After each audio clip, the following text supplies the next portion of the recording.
started. So for this session, we do have Mary Struckhoff joining us. Mary joined the Pictor Group as a consultant in 2019 for the Division III Conference Commissioners National Review of Collegiate Officiating Project. Mary has been in athletic administration for over 30 years with a diverse array of experiences in coaching, officiating, and administration spanning the high school, collegiate, and professional levels. Her career highlights include stints on the campuses of the University of Chicago, Chicago State University, and most recently at Transylvania University. Mary also served as the National Coordinator of Women's Basketball Officiating for the NCAA, as an Assistant Director with the National Federation of State High School Associations, as an Assistant Executive Director with the Illinois High School Association, and as a women's basketball official for over 20 years. Mary is a graduate of Benedictine College in Kansas and received her Master of Science degree in Athletic Administration from Western Illinois University. She currently got away from the cold and lives in St. Petersburg, Florida, where she enjoys pickleball, golf, biking, walking, and kayaking. Mary is from a large St. Louis family that loves to gather a few times a year in the Lou for Cardinals and Blues games. Please welcome back, who was at our first consortium, Mary Struckhoff.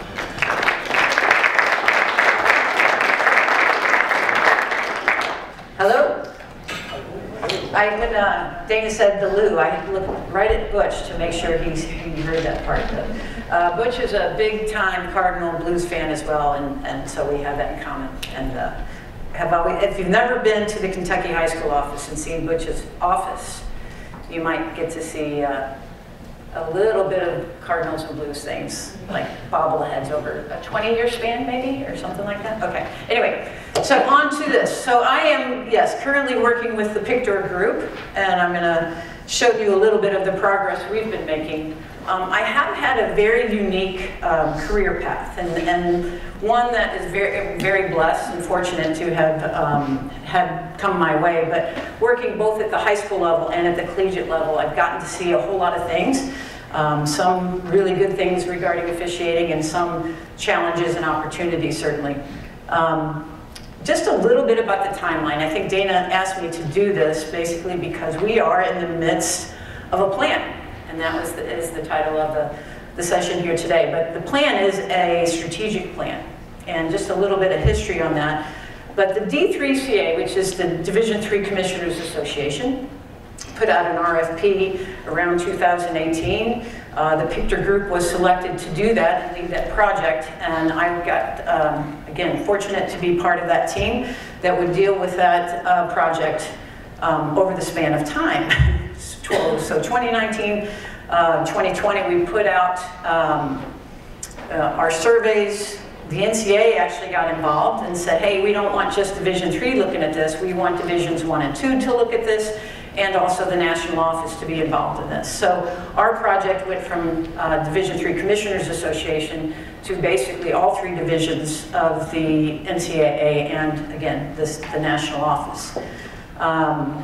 We went through a plan development to work with our stakeholders and engage with all of those stakeholders, which includes very many of you in this room. And so we wanted to get some data from our officials groups, specifically the collegiate officiating space. I know there's lots of surveys out there, but we needed specific information from the NCAA officials. We also did a ton of interviews with NGBs, with national coordinators, with again, all of those stakeholders and focus groups as well.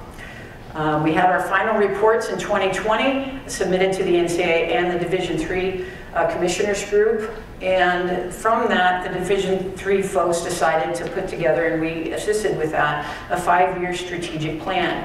And this is specific to officiating. Just a 5-year strategic plan for officiating within the Division III space.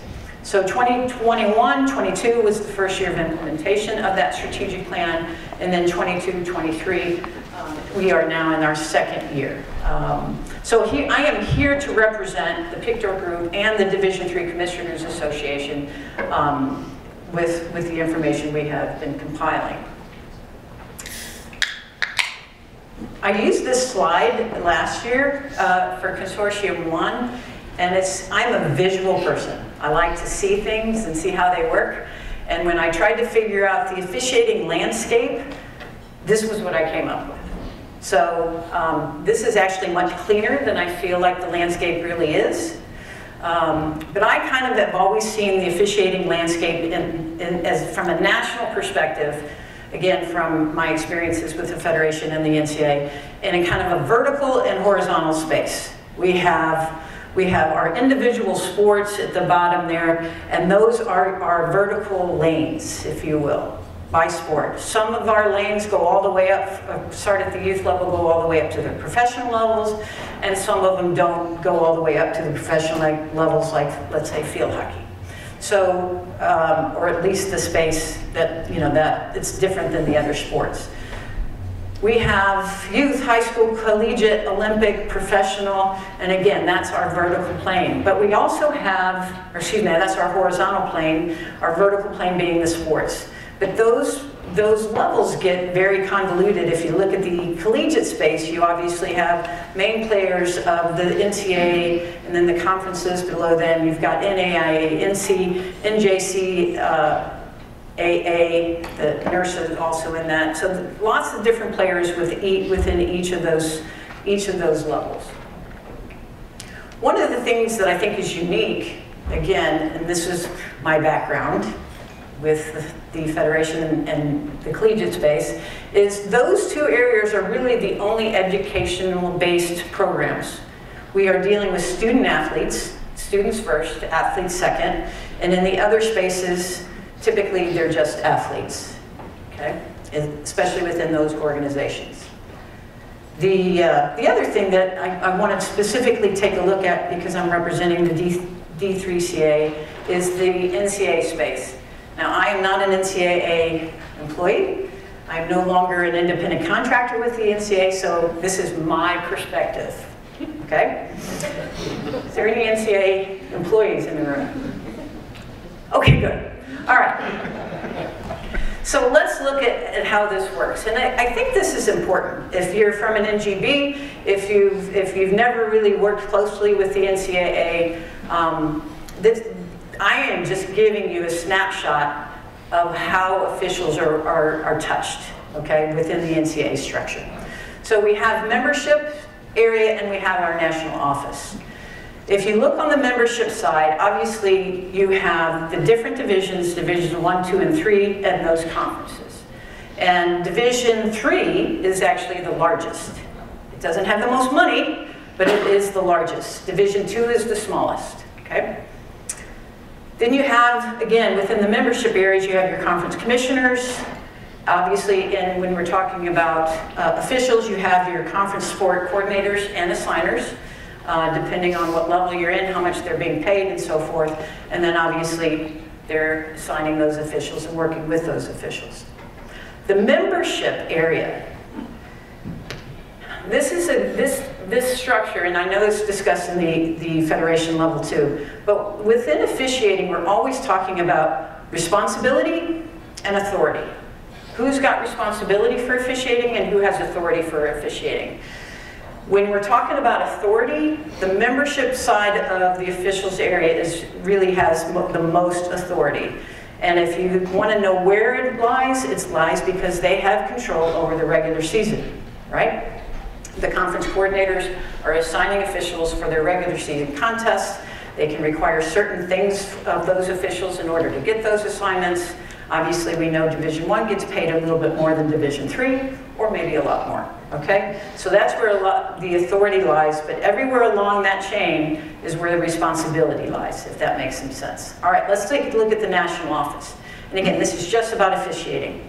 You have two arms of the national office that deals with officiating. You have the championships area, and you have the playing rules area, and now there's an officiating component and officiating area as well. It's a relatively new space for the NCAA, but now it's a little bit more defined. All right, so championships, if memberships is regular season, championships would be postseason, okay? So that's where their authority really lies. So let's take a look at the championships area. You have a staff liaison, just like we do at the Federation level, but you have a staff liaison, and it's usually by sport and by division. And they handle those different championships. those folks work with their sport committees. And where would a dotted line be with those sports committees? Back to membership, because those committees are composed, very similarly to the Federation, of the rank and file out in the membership. Unlike the Federation, the sports committees do not have officials on the playing rules side, and certainly not on the championship side, which we'll get to. So sports committees are composed of the membership, and both of those areas, so the staff liaison may go directly to the national coordinator of those sports, or the sports committees may have direct purview over those national coordinators, if that makes some sense. So when I was national coordinator of the women's basketball area, I was hired by the staff, the committee had to approve my appointment, but I worked most closely with my staff liaison out of the national office, but I reported to the sport committee, women's basketball committee, for the championships. Okay. All right, let's look at playing rules. Same thing, staff liaisons for playing rules. You have the sports rules committees, which are composed of membership, no officials, and you have your SREs, which are the secretary rules editor. All the Federation people are like, yeah, I live this every day, right? Okay. So the staff liaison also might be just in the officiating area and doing some of the initiatives that the NCAA is picking up. Primarily because there was a vacuum and there was a need for that. And also, again, because of the good work the Pictor Group has been doing in this space as well. There's a little dotted line I put to the Sports Rules Committee and the editors to the National Coordinator. Sometimes they work directly with the National Coordinator, and sometimes those two areas go right to the officials with some initiatives that they have going on. Fun times, right? So a little bit, talk about how convoluted space can be. The landscape at the NCAA, this is just a small piece of that bigger previous slide, right, that I just went through. So when we're trying to figure out a study and a strategic plan, it's important to know the landscape that you're working within. One of the things we found, and this was mentioned by Bill and Ken earlier, when we surveyed the only NCAA officials, these were some of the things we found. So the average age of the officials in the NCAA study was a little bit younger than I think the high school study and even the NASO study, because again, they were looking at a little bit more officials in that area. All right. And this was just in response, the averages for the respondents, who actually participated in the survey. So obviously not all NCAA officials, but this is what we're looking at. So an average age of about 49 to 50, 21% non-white minorities, 14% female. And this includes all the women's sports at the NCAA level. So think about, you've got your all men's sports. Any guesses as to the all female sport which might have the worst percentage or best? Any ideas in NCAA sports? Women's basketball higher or lower than average? It's actually higher than that average. Volleyball is higher than that average. This is all. One of the worst, I'm going to look right at Kevin Ryan. Softball, one of the worst in terms of percentage of females. It's only about 7 to 8%. Right? Now, I want to focus a little bit on those last two, because my topic here is about recruiting.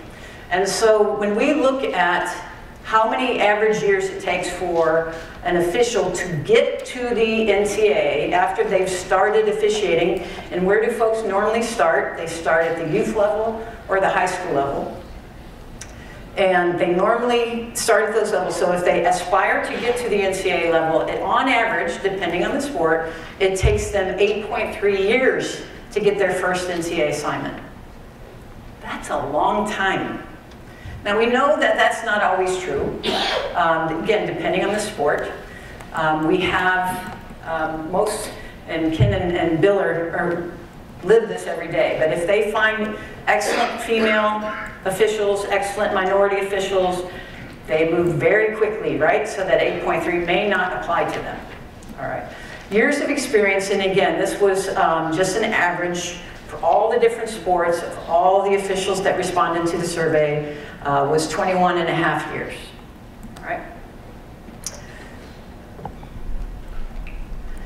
One of the things we look at too is barriers when we look at that time it takes to get to the NCAA. So our charge here, when once we surveyed all the constituent groups, all the stakeholders, especially the commissioners, and the critical issues that came to mind to the commissioners especially and the coordinators of officials was the diminishing pipeline of individuals, but also the availability of quality officials. If we're moving officials quickly through the ranks, they might not be as qualified and experienced and have successes because of that lack of experience. So, I'm moving pretty quickly on this because I want to spend time on the end. But one of the things that we did when we developed the strategic plan was we came up with 5 pillars. And those pillars aren't going to look, you're not going to be surprised by what we're dealing with here at the NCAA level, especially in regards to officiating. So 5 focus areas. One is partnerships. And that's why we're here. That's why we're doing what we're doing. Focus on NCAA cross-divisional initiatives, pre-NCAA recruitment, and other collaborations that will advance Division III officiating. Again, I'm here representing Division III, and we are the entry point. We are the entry point for the collegiate space, at least within the NCAA. And we know that NAI has a great presence, and Division III has a great presence too. But again, it's regional. We don't have Division III schools in Florida. I know that sounds odd. Northeast, that's the highest concentration of Division III schools in the country. So it really does depend on where you live and who the main players are in that part of the country. Number 2, we're going to talk a little bit more about specifically, but that's recruitment to Division III. Division III commissioners are worried about getting new people into the avocation, into the profession, but they're most worried about getting them into Division III, right? So we're going to talk a little bit more about that. Target officials and prepare them for NCAA officiating. The advancement pathway, clarify the pathway, how we onboard officials, how we educate, how we train, how we mentor, how we assign, we'll talk more about that too. Officials, costs and fees, and other retention strategies. It's hard to talk about recruiting without talking about retention, right? Culture and environment, how we treat officials. We've talked about that a lot, and we're going to continue to talk about that. And then administration, and where the responsibilities fall within the administrators of all of our programs, not just Division III programs, but how we have centralized leadership and management and support the conference level engagement. So of those 5 pillars, let's look specifically at recruitment to Division III. Create a national campaign with regional activation to grow the pool of officials across all sports, specifically targeting a diverse population of age, gender, race, and ethnicity. You know, what's important about that is, again, that's why we're here. One of the first things we did from the Division III side of things was talk up to Divisions 2 and 1, and talk, I don't want to say talk down, talk with the National Federation, because we know, I think it was the statistic from the survey was about 80% of Division III officials across the country in all sports are still working a hefty high school schedule. 80%. So we are sharing the same officials. That's not necessarily true. There's always going to be an overlap as you move to Division II or Division I, NAIA, high school, youth. There's always going to be an overlap of officials, but that is a high percentage, 80%. And again, of the respondents. So the national campaign we couldn't do without the Federation. And that dialogue has been happening since we started our work, and obviously we've known in officiating for years. What was that bill 2001 that covered shortage of officials? So we've known this has been coming for a very long time. Create and promote the pathways to NCAA officiating to and from high school, youth sports with strong NGB officiating programs. Now, I want to talk a little bit about that because we talk a lot about the shortage. We talk a lot about the frustration, at especially the high school level, that once we find great officials, they're gone. So I would suggest this dialogue, because when we talk to the Federation folks, they're like, we're in. Whatever we can do to help with this crisis, we're in, because our people are feeling the pain. There have been Division III, not so much Division I, Division III cancellations of contests or rescheduling of contests because of the lack of officials. And at the high school level, we're hearing that happen. We're hearing that at Division III, so we have the same pain points. So why wouldn't we work together, especially with 80% working both levels? So it kind of goes back to that pathway conversation. I know I hope I'm not stealing anybody's thunder, but the Federation's been working with the NCA in terms of messaging, recruiting, national campaigns, and in exchange, I think there was some questioning going on to the state associations about, hey, tell us who your folks are that might be suited to moving into that NCA space. I hope that was received well. I'm sure there was a little bit of angst about that. It's like, oh my gosh, we've just got these people trained and now the NCAA wants to take them. So how do we work in that space together and not feel like we're in a mentality of scarcity, because we are, but we want to be in an attitude of abundance, right?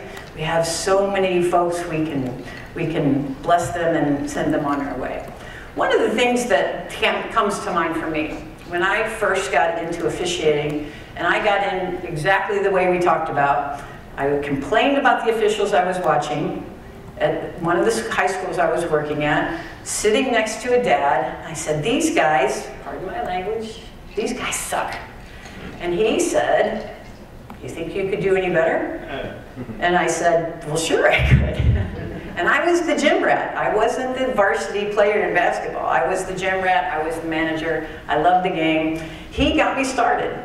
He took me to a local association meeting, he helped train me, I started on freshman games, I was an AD at the time, so I moved into the varsity space pretty quickly because I knew all the other ADs, right? And that's how I got started, and I always give Jack Fisher a lot of credit for my career changing because I started officiating. But I wish somebody would have talked to me after I got some experience under my belt and said, all right, you know a little bit more, what are your aspirations? What do you want to do? Instead of hoarding me, because I might have said then, I like where I'm at, I don't know. I might have said, I probably would have said, I really like this, and I want to go as far as I can possibly go. And I would have liked some mentoring along that way, instead of some reluctant conversations about, don't do that, you won't like it, or whatever it might have been. And if we can plan and help officials through that pathway, I think that's a feather in our cap.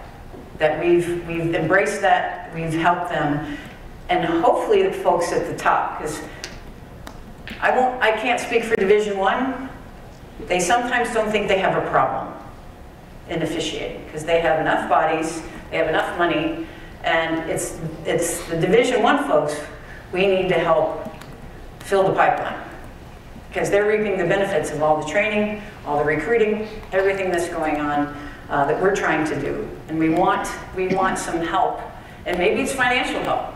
That would be okay. Nobody would turn that away. But if we could get those folks involved in this part of it, I think everybody wins.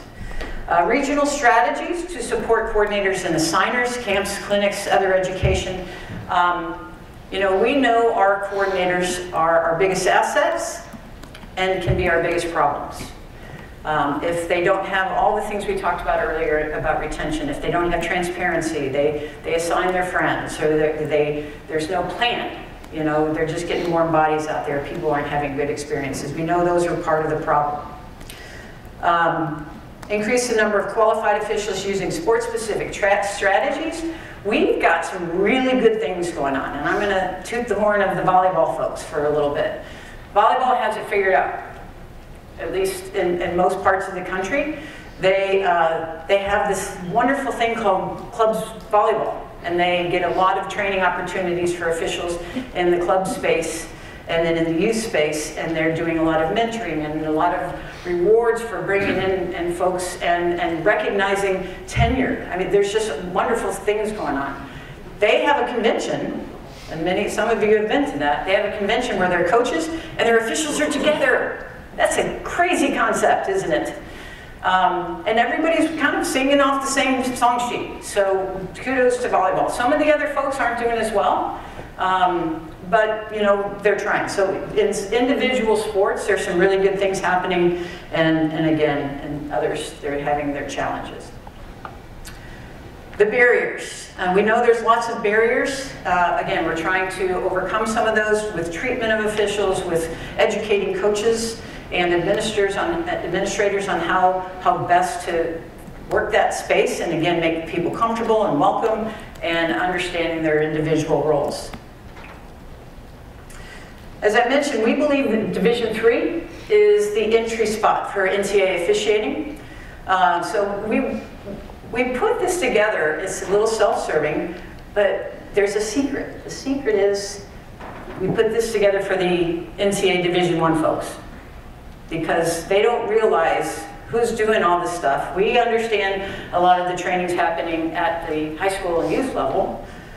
There's some training obviously going on at Division III, but again, all of these folks and all of these entities, if people aspire to be to Division I, then we want to embrace that pathway, but we also want Division I to understand this is important in their space. It's the recruitment point, an entryway for officials who fulfill an important and fundamental aspect of the NCAA competition, and Division III is the initial collegiate training ground for talented high school youth, NAIA, and junior college officials. So has anybody ever seen that tagline for Division III? Discover, develop, and dedicate. That's kind of, they use that to recruit athletes, students, and it's been a big part of Division III over the years. Because they are unique. They're very, you know, kids are participating. Division III student athletes would be great and officials because they're playing for the love of the sport. They're non-scholarship. So the unique role for Division III is, this is where coordinators discover the rising talent for NCAA officiating, and where the talented officials discover NCAA officiating in general. Here's where the rubber hits the road. Here's what we need. Collaboration, again, this is why we're here. National, regional, and local high school associations to embrace that pathway. Collaboration across and support from all NCAA divisions, and the National Association, the national office right down the road. And make sure that the other divisions, Divisions I and II, understand that collaboration is necessary. Administrators and coaches to engage in the recruitment process. We all need to be recruiters. And we need them, if you're not going to recruit, at least don't detract. Don't make it worse. So we have an advisory committee for this, this initiative, for this strategic plan. You might recognize a few names up there, but again, we felt it was important to include Division I and II. So Dan Butterly at the very top from the Big West Conference is from Division I. Chris Colvin from the Conference of the Carolinas is Division II. And we have ex officio members who represent different organizations. You might recognize a couple. We have Dana, obviously. We had David. We have David, who's in the back of the room. And the Pictor Group is just, again, serving as the consulting firm that kind of puts this all together. All right. So what are some of the various recruiting initiatives? These are not new. We've talked a lot about these already in different spaces. The Say Yes to Officiating. The NCAA has embraced that. It's kind of their tagline for recruiting, and have a website for that, working in conjunction with NASO. We know Become an Official is the NFHS motto there, and has, again, a very robust website on getting the state associations involved and how to keep those people interested. We have a player to ref program. It was started at Division II, It's very similar to, again, what we've talked about with having officials go preseason to talk to teams, to talk to coaches, to talk to parent groups if those are available, but to specifically talk to current student athletes about the avocation of officiating and how to get involved. It's planting seeds, and again, it's that double-edged sword that we talked about with rules, information, and what might be different for that particular year, but to talk to young people about getting into officiating. Many young people don't have the foresight at that age to they want to keep playing, they want to coach, they want to give back to that sport. They haven't changed that paradigm yet, and they're thinking about refereeing, or very few of them have. We know of other initiatives like battlefields, ball fields. Certainly college intramurals are a great space, especially Division III coordinators do look at that space for recruiting potential talent from their officiating groups. A lot of sports actually have referral programs, and you get points toward little things for getting new officials involved, and if they stay in that space. We obviously know that the Federation is heavily involved in the email campaigns, PA announcements, signage, etc. One of the things I do know, we've heard it several times today, and that is nothing works better than having an individual speak to another individual about why they love officiating and why that other person might as well. That's how I got recruited. I think many of us in the room probably got included in officiating that way, or got started. And we can't recruit new officials without having those conversations. We need all of those other things, certainly, but we know those individual conversations are most important. So, this is about recruiting. We've heard a lot of ideas already. Anything that I've missed, or anybody else that we haven't we've discussed, anything that is sports specific that you see happening in your sports or in your states that hasn't been mentioned yet? So Officially Human has a partner at a softball organization in the Chicagoland area, and we pitched to them that they host a clinic for all levels of their teams, ages 14 to 18, and they are actually doing that in May, and they're requiring a parent to come with them, and everybody will be trained. It'll be a 2-day clinic, but then they're going to have those kids umpire games because they can't find umpires for a lot of their softball tournaments. And I've heard something similar to that happening in a couple of other sports, where this player to ref concept is not just to go and have a conversation, but it's actually taking, whether it's a camp or anytime you've got players involved, and volleyball is another good example because of youth volleyball. You can take it to high school team or a Division III team, have a 1-day clinic with them about officiating, a couple hours long, and then take them to those environments where they can actually practice that with an experienced official. So the player to ref concept is actually getting some legs and getting more intentional, if you will, as opposed to just a conversation with student athletes. And so, again, some sports are very conducive to having that type of interaction and those opportunities with youth level to give them the basics and then let them go try it. So that's a great concept. Anything else that's working in a sports-specific kind of area? I know ice hockey, I think USA Ice Hockey. David, you want to speak to that real quick? Not as much as I would like Matt Neef to speak. Okay. Matt? Yeah. Go ahead, Matt.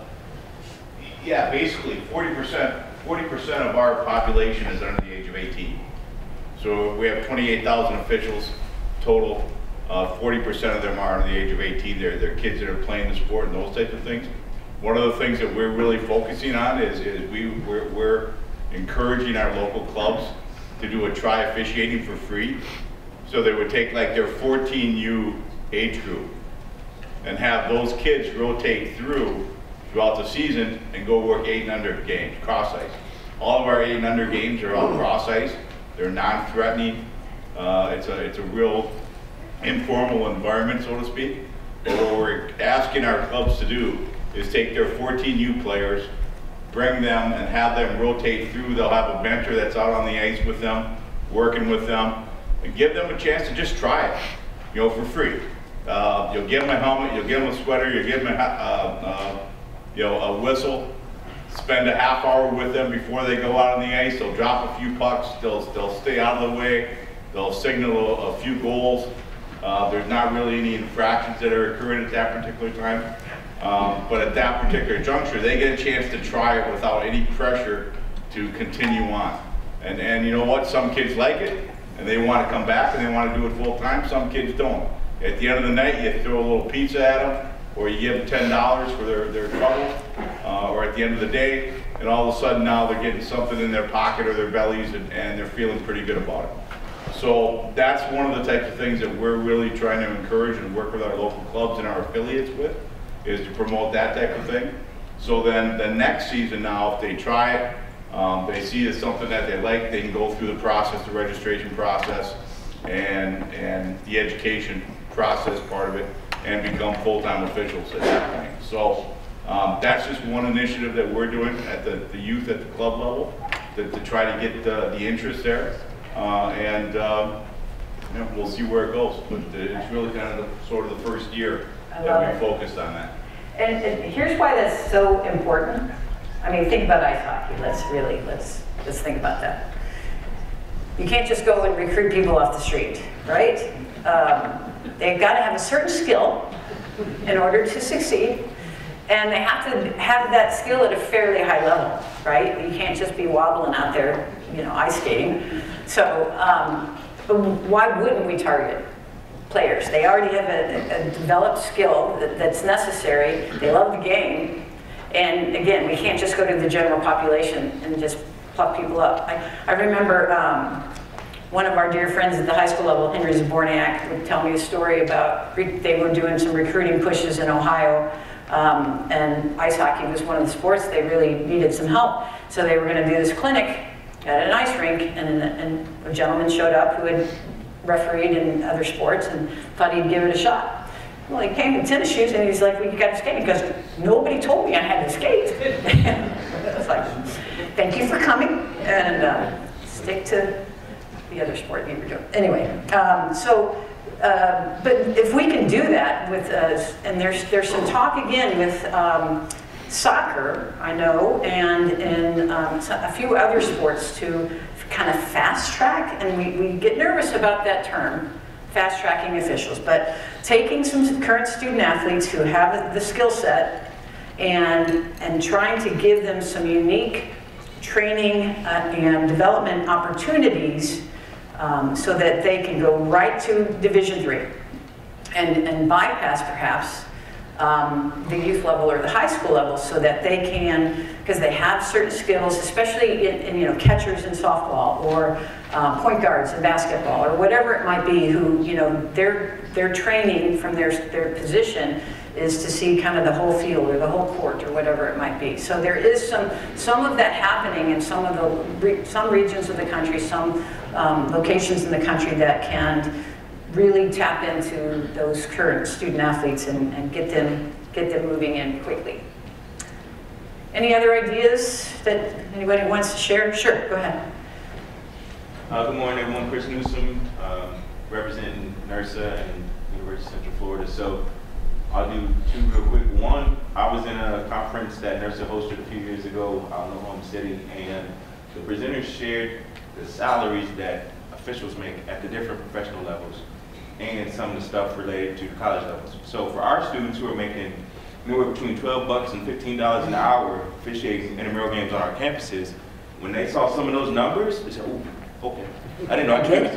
I didn't know I could do this for real." Like some of the sports, if you're able to get to that professional level, you can do it as a career, as Dean Sarah talked about. Like you can do it as a career at the college level too. Right, yeah. And all your availability and all the stuff you got going on in life, right? And so now it's like, okay, how do I get that?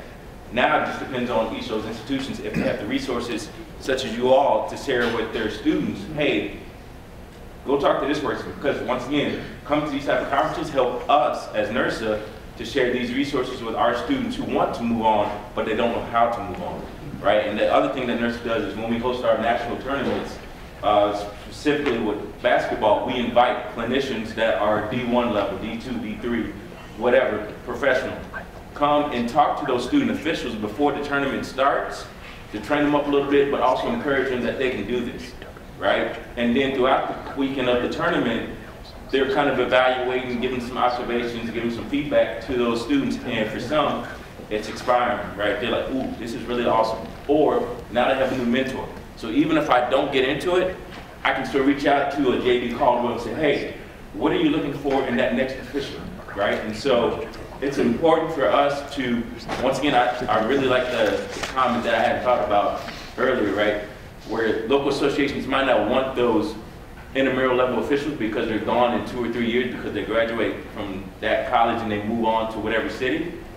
But if you can get those folks, they're still helpful for those 2 to 3 years that you have them, and let them grow and go be great at the next stop. So the more we're able to connect as we're doing now, the better you can help us. Once again, you're talking about D3, intramurals at every level. That's right.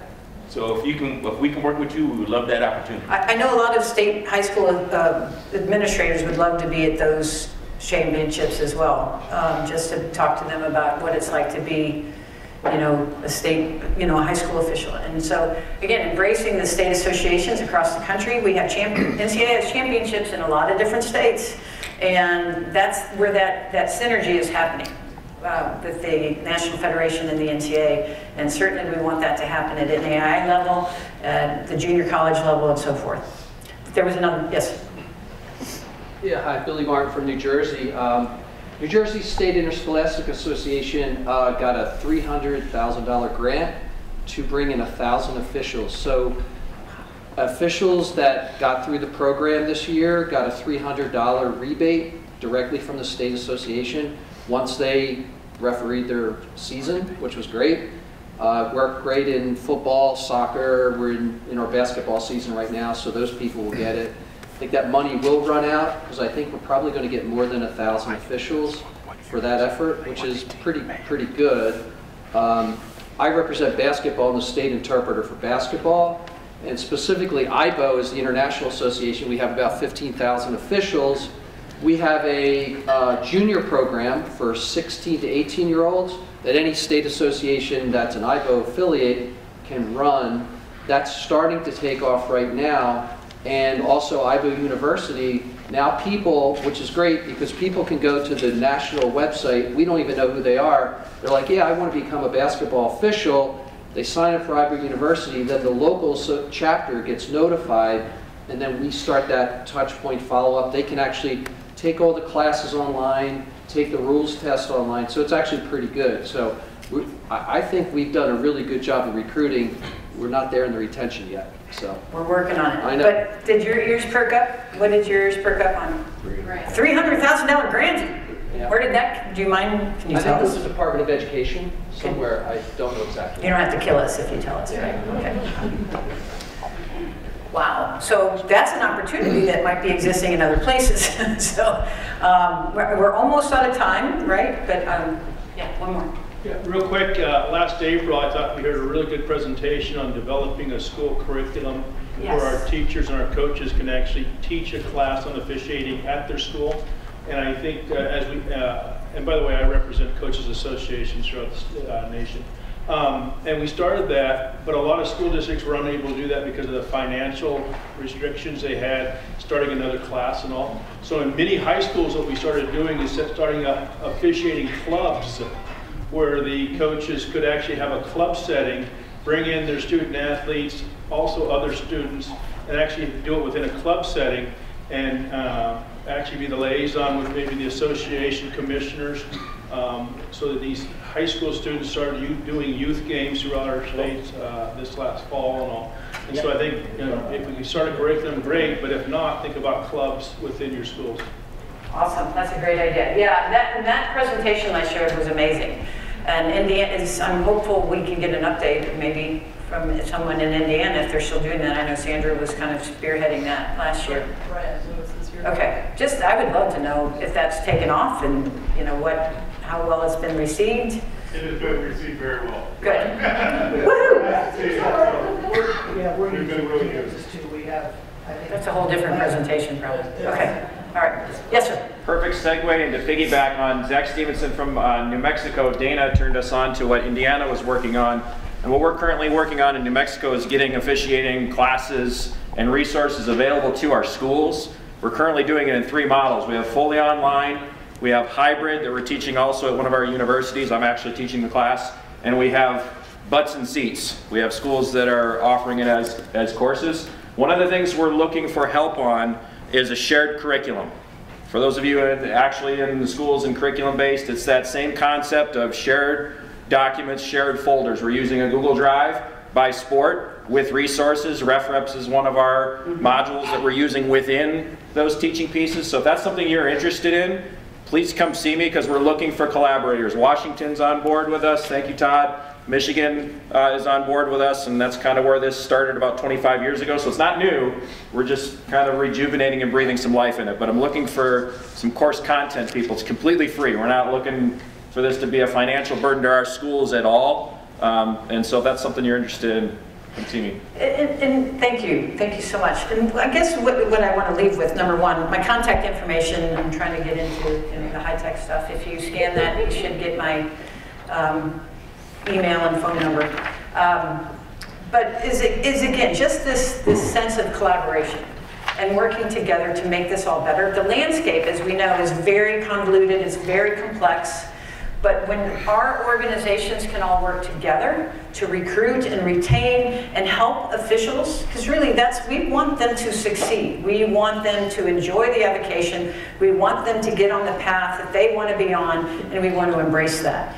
Again, as long as we all do our part to replenish, the bucket, as we call it, of officials getting into it, it doesn't matter.